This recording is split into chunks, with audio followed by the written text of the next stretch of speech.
takbiran pada malam hari raya Idul Fitri. Jadi antara kesunahnya kita disuruh untuk mengumandangkan takbir pada malam hari raya Idul Fitri.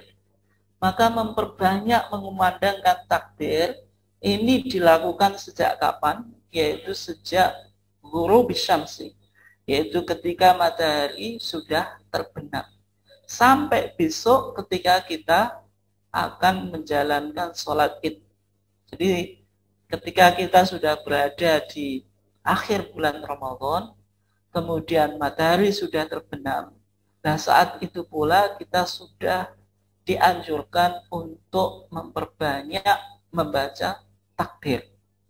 Maka ini bisa kita lihat dalilnya di dalam firman Allah Subhanahu wa taala di dalam surat Al-Baqarah ayat 185. Allah Subhanahu wa taala mengatakan walitukmilul iddah, hendaklah engkau menyempurnakan iddah, yaitu bilangan puasa Ramadan. Maka ketika kita sudah menyempurnakan atau menggenapkan bilangan puasa Ramadan, walitukabbirullah, kita disuruh untuk mengagungkan Allah. Kita disuruh untuk memperbanyak membaca takbir. Ala ma hadakum, atas apa yang Allah memberi petunjuk kepada kamu sekalian. Wala'allakum tashkurun, supaya kamu bersyukur. Nah ini artinya apa? Kalau kita lihat redaksi ini, walitukmilul iddah, maka ketika kita sudah menyempurnakan bilangan puasa Ramadan, kita disuruh apa? Walitukabbirullah, kita disuruh untuk membaca takbir. Artinya iddah atau bilangan puasa Ramadan itu berakhir ketika hari yang terakhir daripada bulan Ramadan, ketika sudah apa? Terbenam matahari. Dan ketika itu, ketika kita sudah menyempurnakan iddah, maka yang dianjurkan untuk kita apa? Wasari'u ila maghfiratin min rabbikum. Kita disuruh ketika melihat sesuatu yang baik, itu disuruh mempercepat melakukannya, atau fastabiqul khairat. Nah, sehingga ketika kita sudah menyelesaikan puasa Ramadan, maka kita dianjurkan langsung untuk bertakbir. Maka dari sini pandangan ulama, perpandangan termasuk juga majelis tarjih, bahwasanya takbir pada hari raya Id itu, ya maksudnya Idul Fitri itu dilakukan sejak matahari terbenam, nah, hingga besok sampai hingga esok ketika kita mau menjalankan sholat Idul Fitri. Nah kemudian kalau kita lihat beberapa hadis yang berkaitan dengan takbiran atau takbir, misalnya ada beberapa riwayat dari Ibnu Umar bagaimana praktek takbiran yang dilakukan oleh Ibnu Umar. Maka kalau kita lihat di sini, an Ibni Umar annahu kana idza ghada ilal musalla, dari Ibnu Umar bahwasanya apabila ia pergi ke musalla, yaitu tempat yang digunakan untuk salat Id, yaumal Id, pada hari raya Id, kabbaro, ya takbir. Artinya Ibnu Umar ketika menuju musalla atau tempat salat, ia sudah mengumandangkan takbir. Ya, tentu takbirnya masyian, dalam keadaan berjalan, sehingga di dalam pandangan tarjih takbir itu masyian mukabbiro, yaitu kita berjalan menuju musola yang kita gunakan untuk sholat id dalam keadaan bertakbir. Farafa'a sautahu bitakbir, maka Ibnu Umar itu mengangkat suaranya ketika membaca takbir, menunjukkan hari tersebut sebagai hari kegembiraan. Maka kita dianjurkan untuk mengagungkan dan mengumandangkan takbir dengan suara yang keras sebagai bentuk mensiarkan kalimat-kalimat Allah, mengagungkan Allah di hari yang penuh kemuliaan dan penuh kegembiraan dan juga penuh kebahagiaan. Nah kalau kita lihat juga masih sama dari keterangan Ibnu Umar, annahu kana idza ghada ilal musalla yaumal fitri idza tala'atis syamsu fayukabbiru hatta ya'tiya al musalla. Bahwasanya Ibnu Umar ketika ia menuju tempat sholat yaumal fitri, hari raya Idul Fitri, ketika kapan berangkatnya? Idza tala'atis syamsu, ketika matahari sudah terbit. Fayukabbiru, maka ia takbir dari rumahnya sampai ke musola. Musola ini yaitu tempat sholat. Jangan dipahami musola yang merupakan bangunan yang ada di negara kita. Musola ini adalah tempat yang digunakan untuk mengerjakan sholat id, yaitu di tanah lapang. Kalau di zaman Rasulullah yang disebut musola itu tanah lapang yang kurang lebih 200 meter dari Masjid Nabawi, yang dalam prakteknya Rasulullah SAW ketika menjalankan sholat Id, saja Rasulullah menjalankan sholat Id di Masjid Nabawi karena asobahum matorun, ketika itu ada hujan yang lebat.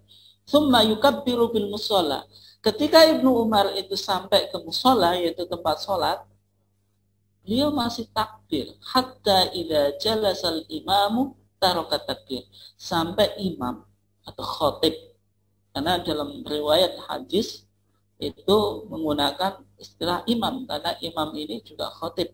Hatta idza jalasal imam, ketika imam sudah duduk, maksudnya sudah datang di tempat mushola, taraka takbir, beliau meninggalkan takbir. Ini artinya Ibnu Umar ini betul-betul mensyiarkan hari raya Id dengan memperbanyak membaca takbiran.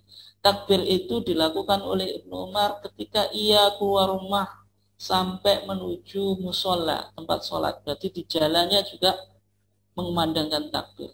Ketika di musola, Ibnu Umar masih menjalankan takbir, mengumandangkan kalimat Allah sampai menunggu imam datang, kemudian memulai sholat Id. Nah, Bapak Ibu sekalian yang dimuliakan Allah, yang penting untuk kita pahami di sini, kalau kita tahu dianjurkan, kalau kita sudah tahu bahwasanya kita dianjurkan untuk mengumandangkan takbir atau memperbanyak takbir Lailatul Id, di malam hari raya Id, mulai dari malam hari raya Id. Kemudian redaksi atau sighatut takbir, ucapan takbir atau kalimat takbir yang seharusnya kita baca itu redaksinya bagaimana. Kalau kita lihat di dalam TJA, tanya jawab agama, yang berupa fatwa-fatwa tarjih, maka di sana dijelaskan tentang beberapa redaksi yang mungkin kita gunakan untuk takbir. Maka ada beberapa riwayat. Yang pertama, takbir itu diucapkan 3 kali. Jadi Allahu Akbar, Allahu Akbar, Allahu Akbar itu diucapkan thalatha marrat, 3 kali. Ini menurut riwayat Abdur Razik dari Salman, yaitu kabbiru, ucapkanlah kamu sekalian takbir, Allahu Akbar, Allahu Akbar, Allahu Akbar kabira. Redaksinya semacam ini. Kalau kita mengucapkan Allahu Akbar itu 3 kali, yaitu Allahu Akbar, Allahu Akbar, Allahu Akbar kabira. Kemudian juga ada riwayat yang diriwayatkan oleh Ibnu Umar dan Ibnu Mas'ud, bahwasanya takbir itu hanya dibaca 2 kali. Redaksi takbirnya berdasarkan riwayat Ibnu Umar dan Ibnu Mas'ud bagaimana? Yaitu Allahu Akbar, Allahu Akbar. Jadi dibaca berapa? Maratain, 2 kali. La ilaha illallah wallahu akbar, Allahu akbar walillahil hamd. Ini praktik takbir yang secara umum dipahami oleh majelis tarjih dan diamalkan oleh warga Muhammadiyah baik di musola maupun di masjid, yang mana kalimat takbirnya yaitu Allahu Akbar ini hanya dibaca 2 kali, tidak dibaca 3 kali sebagaimana yang umum dilakukan di masyarakat. Nah, argumentasinya apa? Kenapa kok majelis tarjih dan juga warga Muhammadiyah mengamalkan bahwasanya kalimat takbir itu dibaca 2 kali saja, yaitu berdasarkan hadis Ibnu Umar dan Ibnu Mas'ud, yang mana bunyinya Allahu Akbar 2 kali. La ilaha illallah wallahu akbar walillahil hamd. Demikian juga kalau kita lihat riwayat Salman yang sudah kita bahas tadi. Salman yang pertama tadi. Di riwayat pertama takbirnya itu kan 3 kali. Hanya saja redaksinya Allahu Akbar kabir. Itu di riwayat yang lain, riwayat dari Salman itu menyebutkan Allahu Akbarnya 2 kali. Hanya Allahu Akbar kabir. Berarti intinya kalau menggunakan redaksi berdasarkan riwayat Salman, itu takbirnya boleh 2, boleh 3. Yaitu kalau 2 ya berarti Allahu Akbar kabir. Kemudian kalau 3 Allahu Akbar kabir. Jadi kalau riwayat Salman itu takbirnya bisa 2, bisa 3. Tapi kalau riwayat Ibnu Umar dan Ibnu Mas'ud dengan redaksi yang agak berbeda dan banyak dilakukan atau diamalkan oleh warga Muhammadiyah, yaitu takbirnya 2. Allahu Akbar, hanya saja berikutnya berbeda dengan riwayat Salman, yaitu La ilaha illallah wallahu akbar walillahil hamd. Ini Bapak Ibu sekalian yang berkaitan dengan sighah atau redaksi takbir. Dan oleh sebab itu, tentang waktu kita memulai membaca takbir, ini sebenarnya sudah pernah dibahas atau diputuskan oleh Majelis Tarjih ketika Muktamar Tarjih ke-20 di Garut tahun 1976. Maka tahun 1976 di sana sudah dijelaskan tentang tentang waktu takbir dan redaksinya. Sehingga ini HPT yang nanti akan menjadi bagian HPT jilid 2, tetapi ini di pasaran belum banyak dijual Bapak Ibu sekalian. Maka di sana dikatakan akhir minat takbiri lailatul fitri min ghurubi syamsi hatta sabahil ghad hina tubda'us shalah. Perbanyaklah membaca takbir hari raya fitri dari terbenamnya matahari sampai esok paginya ketika dimulai sholat. Kemudian redaksi takbirnya dijelaskan. Redaksi takbirnya itu redaksinya bagaimana? Takul, engkau mengatakan Allahu Akbar, La ilaha illallah, wallahu akbar, walillahil hamd, au nahwa dzalika, atau redaksi yang lainnya yang memiliki dasar atau dalilnya. Sehingga riwayat dari Ibnu Umar dan Ibnu Mas'ud ini sangat populer di kalangan persyarikatan kita. Itu tentang redaksi takbir. Nah, kemudian Bapak Ibu sekalian yang dimuliakan Allah, sering menjadi permasalahan di masyarakat, apakah komando dalam takbiran itu ada dalilnya. Secara umum kita mengumandangkan takbir, terutama kalau kita sudah di mushola atau tempat yang kita gunakan untuk sholat id. Itu secara umum kan takbirnya dikoordinir atau dikomando dengan suara yang satu. Apakah itu punya landasan sebenarnya atau merupakan sesuatu yang sebenarnya tidak punya dalil? Nah, kalau kita lihat dari keterangan hadis yang disebutkan oleh Al-Imam Bukhari dari sahabat Abu Hurairah dan Ibnu Umar, hanya saja hadisnya ini mu'allaq.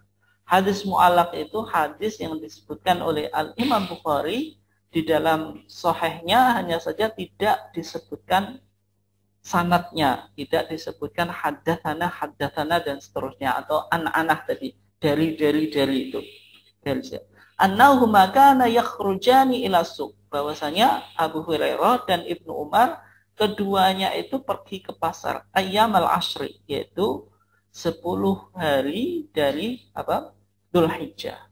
Yukabbirani wa yukabbirun nas. Keduanya takbir dan diikuti oleh orang yang berada di pasar tadi. Ditakbirihima, yaitu mengikuti takbirnya Abu Hurairah dan Ibnu Umar. Wa dzakara al-Baghawi wal Baihaqi dzalika, dan juga ini disebutkan oleh Al-Imam Baghawi dan Imam Baihaqi. Wa kana Ibnu Umar ma'a shiddati taharrihi lis-sunnah yukabbiru min baiti ilal musalla. Ibnu Umar itu karena betul-betul ingin menjalankan sunnah, beliau melakukan takbir sejak dari rumahnya sampai tempat sholat. Nah, kalau kita lihat takbir yang dilakukan oleh sahabat Abu Hurairah dan Ibnu Umar, yang mana keduanya melakukan takbir di pasar pada hari 10 hari yang awal dari bulan Dzulhijjah, kemudian diikuti oleh orang-orang yang berada di pasar. Ini menunjukkan seolah-olah Abu Hurairah dan Ibnu Umar ini mengomando lah mungkin, sehingga takbir dengan satu suara, ada keserentaan, ada keharmonisan, itu diperbolehkan dan tidak mengapa dilakukan. Dan itu insya Allah bukan termasuk amalan yang disebut sebagai bid'ah atau yang tidak memiliki sandaran. Itu. Nah, kemudian permasalahan yang kedua, biasanya di dalam sebelum kita menjalankan sholat id itu ada sambutan. Ya, sambutan itu dari panitia atau dari takmir masjid. Nah, sebenarnya bagaimana?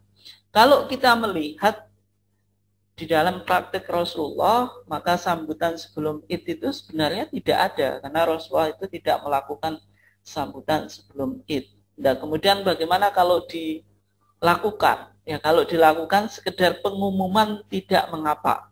Ya, misalnya mengumumkan hal-hal yang penting untuk diumumkan.